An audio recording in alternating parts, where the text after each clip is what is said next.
Good morning. Wow, it's not morning. But welcome back. Today is day 63 of learning how to draw in 365 days. I was not here yesterday. I took a break a lot.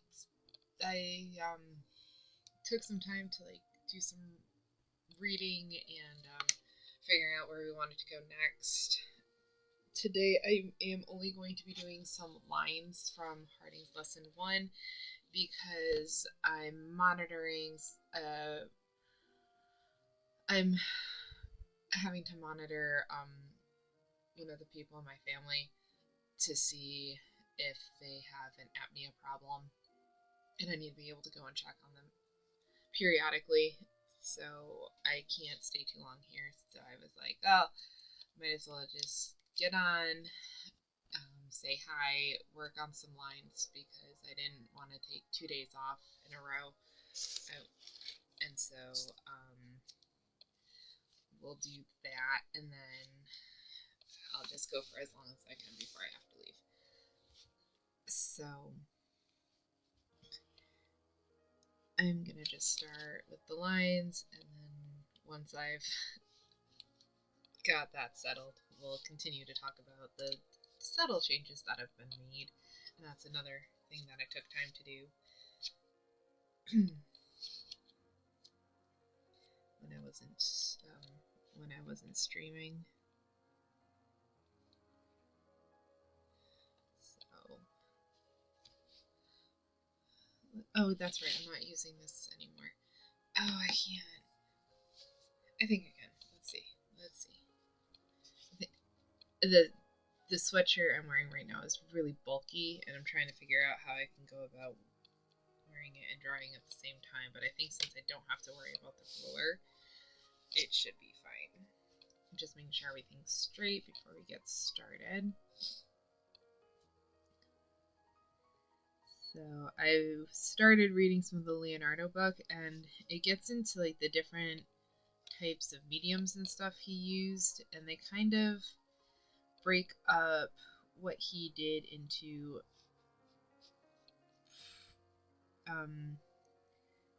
pre 1500s and post 1500s. It's so 1500 is the turning point, I guess, in his life. Is it called turning point? Is a fixed point? Something like that. And so he so they were talking about the different mediums and different techniques that he used, when he was a younger, and they call him a draftsman, when he was a younger draftsman, and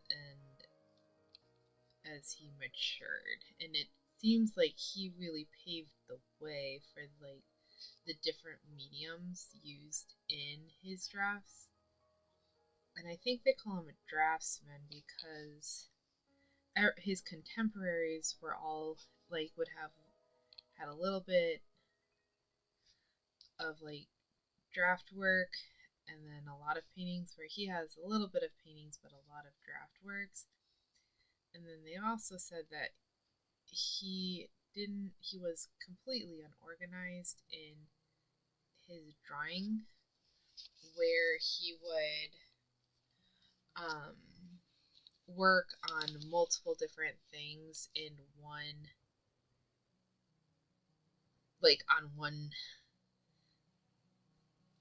sheet is what they were calling it. So I'm assuming it wasn't paper. I don't think they had paper the way we have paper. I'm pretty sure it was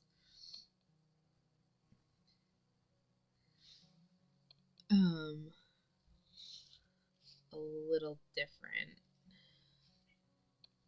Yeah, I had a feeling that. Interesting. So I didn't do the line CD right. And so he would have, because he would work on inventions and stuff, but he would also do the sketches and all that stuff as well. But then he would have other sketches and stuff on anatomy or whatnot. So understanding his, and then people who preserved his work would try to organize it, so they would cut up his papers to organize where they should be, like, as and stuff. So they, like, he doesn't, his works aren't complete in a sense of, like, everyone just kind of, like, try to organize this stuff instead of keeping it the way it was. But a lot of his stuff is preserved because I guess a pupil of his painstakingly did so.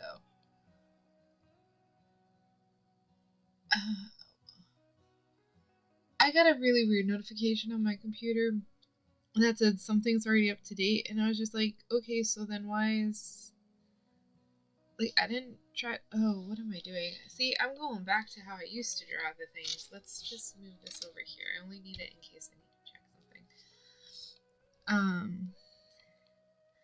And so I was like, okay, what was it? Oh, so one of his students would, like, meticulously or through superhuman efforts saved a lot of his work that was bequeathed to him, and I guess he, because of how much the pupil respected him and his work, he knew that his work would be safe with him, so he gave it to him. And that pupil did take care of all his stuff, so.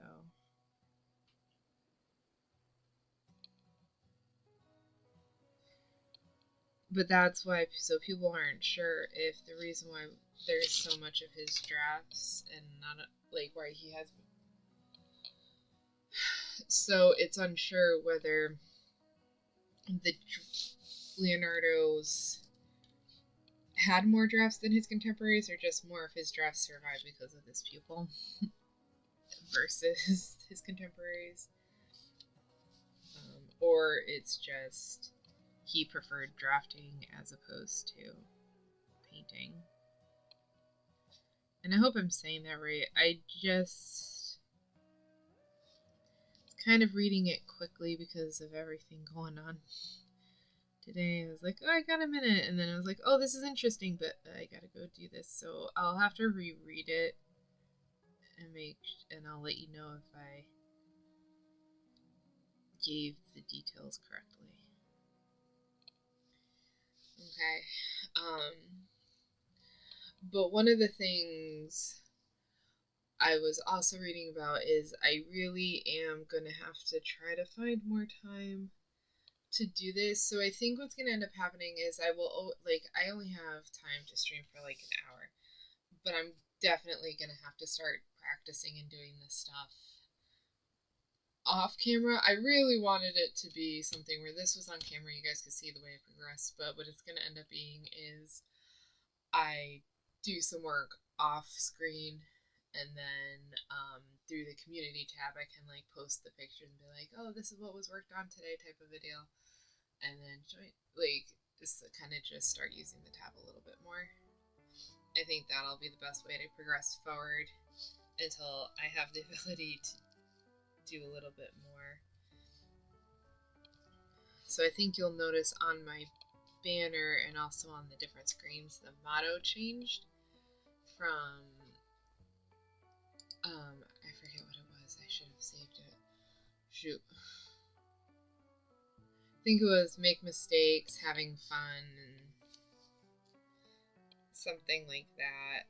And it changed to a journey to Christian art. I have stated a couple times that I am very interested in bringing back Christian art and the striving for the, what's the term? That which is greater. I mean, to make fun of, I think it's Hot Fuzz, the greater good. Is that what they chant, for the greater good? Or is it for the good of their town? I think they say for the greater good. But yeah, like, striving for that. Kind of like, you know, the gargoyles, the buttresses, the gothic themed, what are they called? They start with the C.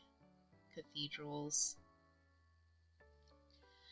You know, like that type of art.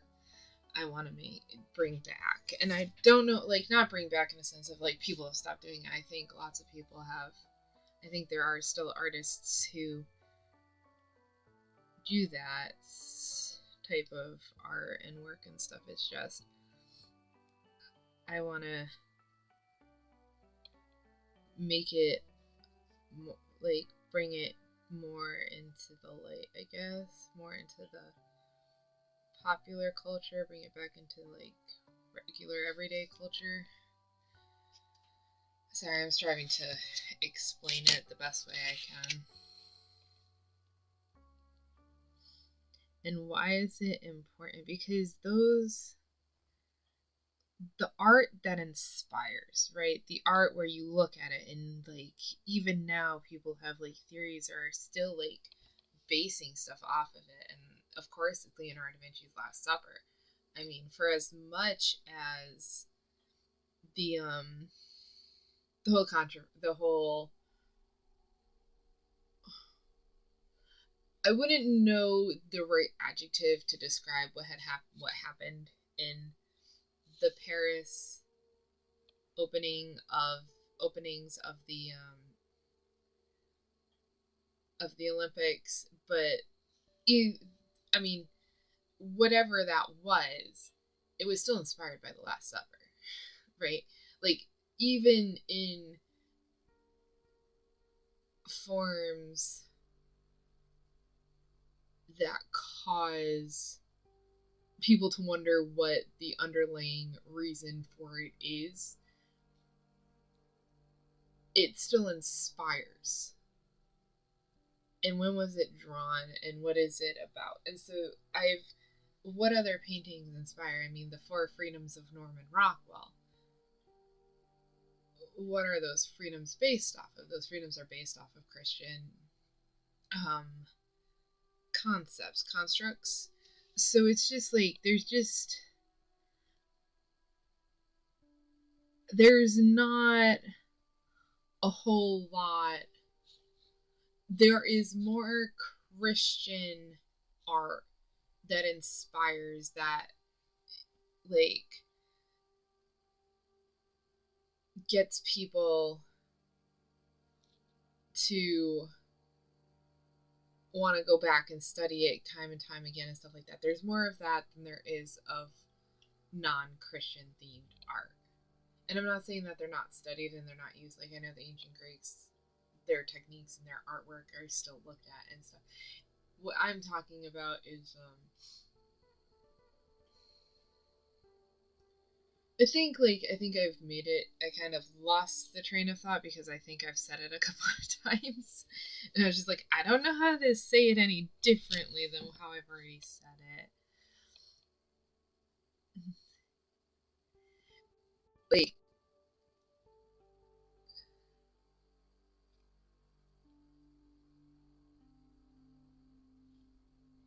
yeah, this line isn't straight. Okay. Somehow this line was straight though. The line that was based off of that line. This is just a wobbly line. It's not a straight line.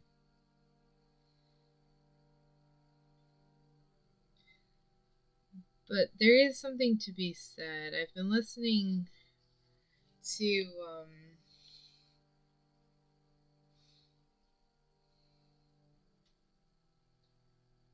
oh, I want to know how to describe the way, I guess, to an analytical approach for like the socio.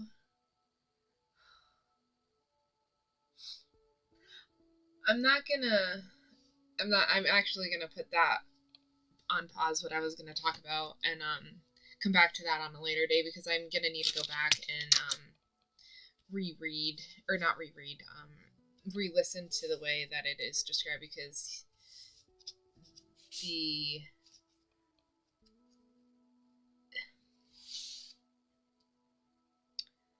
the methodology that was used was described at the beginning of the seminar, and so I just want to reread.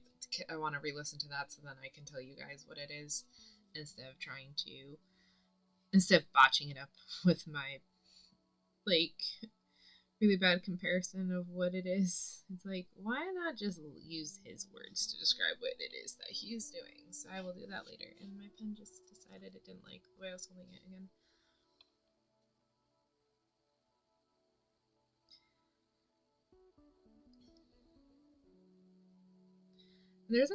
There's just so much to talk about too. And like theologically,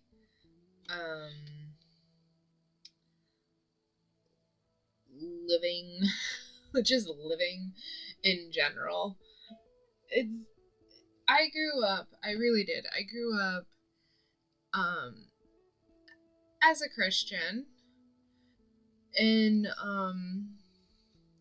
in a terms of like really where there was that huge where it was like you have that separation. In church it's church, and then outside of church is everything else, and had that so compartmentalized, just like with school, right? Where it's like math is just math, it doesn't exist anywhere else. Physics is physics, doesn't exist anywhere else. Art is art, right? And like that's what I've been doing. The more I've been learning about the art, and the more I've been learning about, it's like it all meshes together. It all makes like it all works with each other. And if it wasn't so compartmentalized, I wonder if we would actually understand things a lot more. Like we'd be able to like have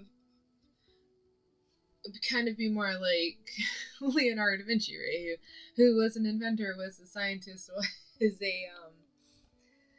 was an artist, was, I honestly think, possibly mathematician, who knows?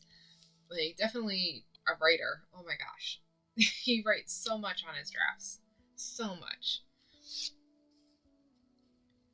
So it's kind of like, I wonder if it would, like, more people would kind of understand subjects that they have trouble on because they're using other subjects to supplement that they understand, to supplement the subjects that they don't understand, because they all kind of entwine with each other we didn't compartmentalize them so much.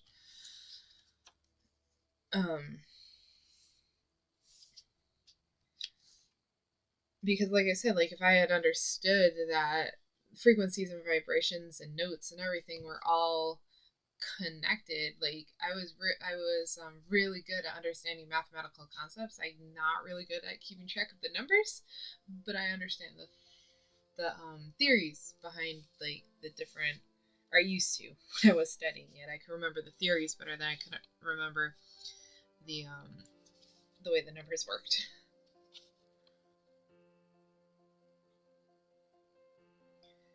And so it's interesting that when you stop compartmentalizing, even you start, like, not even just school but also religion, there's a lot that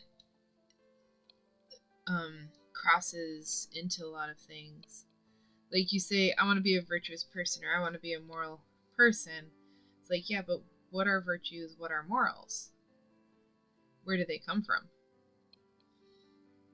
And what are they? And why do they matter? So you can go down those rabbit holes, right? And so, like, those are, like, free form speaking and not being afraid to talk about things.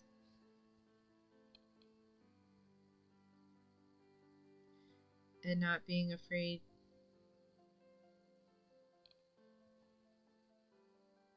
to study the things you want to study, or that I want to study, and that I want to draw.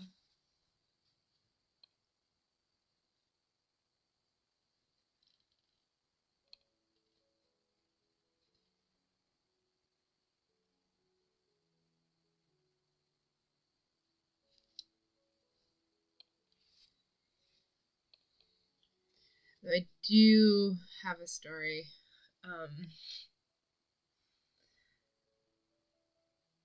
But I think that story is going to have to wait a little bit longer before I say it. Okay. We're almost running out of time. Yeah, so I'm not gonna be talking about theology and stuff like that, but we will get into like Leonardo da Vinci's Last Supper and his drafts and stuff like that, like and the techniques and stuff he used, like and that's kind of going to be the thing. Like I said, everything encompasses everything, so I think we're definitely going to probably start talking about math and physics and all that fun stuff too, because Harding's lesson 2, we're going to be learning right angles, obtuse angles, and acute angles. And if anyone forgot where that comes from, it's definitely in geometry and trigonometry. So, and they actually, I'm gonna have to read a lot of passages from that lesson, because if this is just how they taught art, okay, fine. But in my head, I'm like, if this is how they taught the mathematical equations, this is awesome. This is great. I don't know why, but I love the way he writes. It is wonderful. And if this is how, and you'll understand when I read you some of these passages tomorrow, because we will be going on to listen to. It's gonna be. You will also understand why why I'm talking like this about it. I have to read it verbatim because there's no way I can paraphrase this while keeping the same type of um like verbiage that he uses. So we're just gonna have to wait until tomorrow. But oh man, it's gonna be great. And I am supposed to be doing short lines. I found out I am supposed to be doing short lines before I get to long lines. And if I want to do long lines, you have to do is, and this is supposed to be for the vertical lines first, but you do a line and then you break it up into sections, and then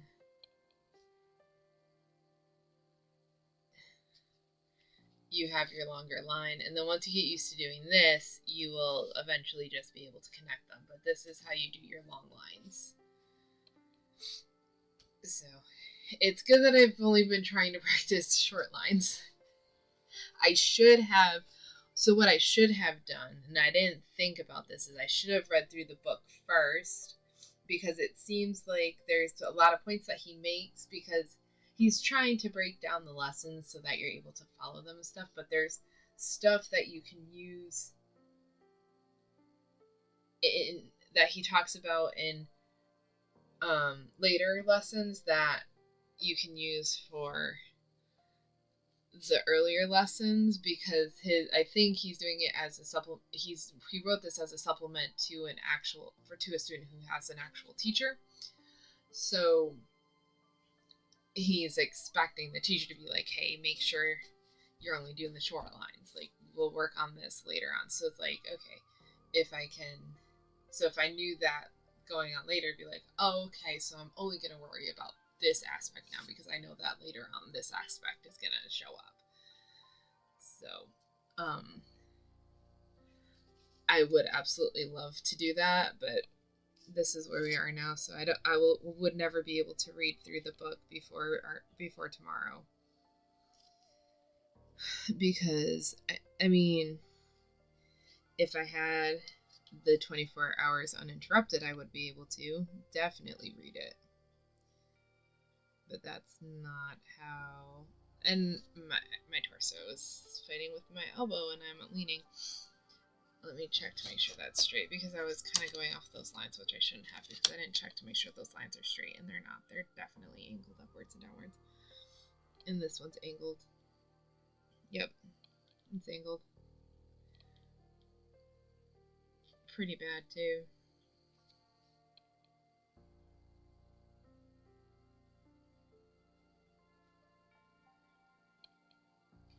Okay, not pretty bad, just worse than I normally am when I'm drawing the lines. So let's just move over here, take this out of the way somehow. looking at it.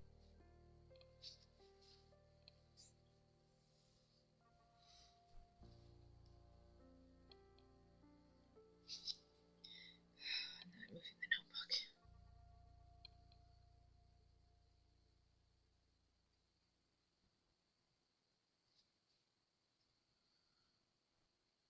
But even Harding like talks about the creator and how like nature proves the existence of the creator and stuff like that. So it's not, so it is weird to compartmentalize religion. It's not something that was ever done before now. Even the Renaissance era still talked about, like, still had religious in their society. It wasn't compartmentalized the way we have it now. So it's just easier in art to have it, I guess. Okay. I'm gonna do 2 more lines and then we're gonna call it a night. And I shall be back tomorrow and we'll see what happens. It might be an hour of doing a lesson every day now that the 10-day challenge is gone, or I might move on to working with the lesson from the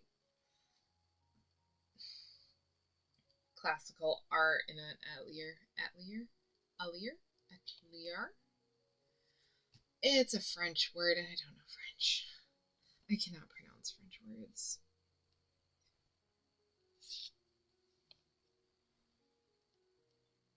So I'm sorry that I botched that word up so badly.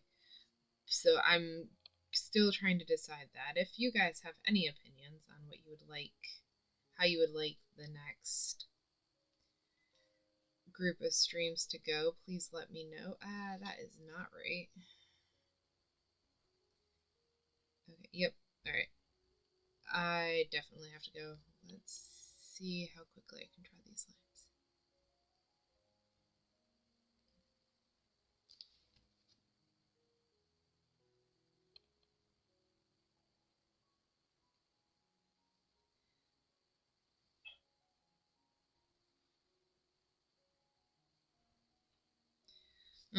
Those not bad for being rushed. Okay, as I said, I will be back tomorrow for day 64. We will be working on lesson 2.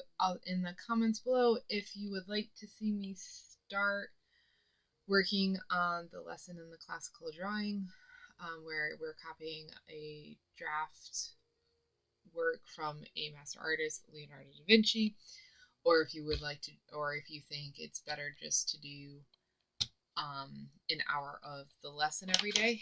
I would like to know your opinion down below. Also, if there are any resources or critiques that you have found in the way that I am drawing, or that could help, or that would be good for me to look into, that will improve and upon my knowledge of drawing, please let me know in the comments below so I can look at them. And that is all. So until tomorrow, I hope you all have a good rest of your day, and yeah, I'll see you later. Bye.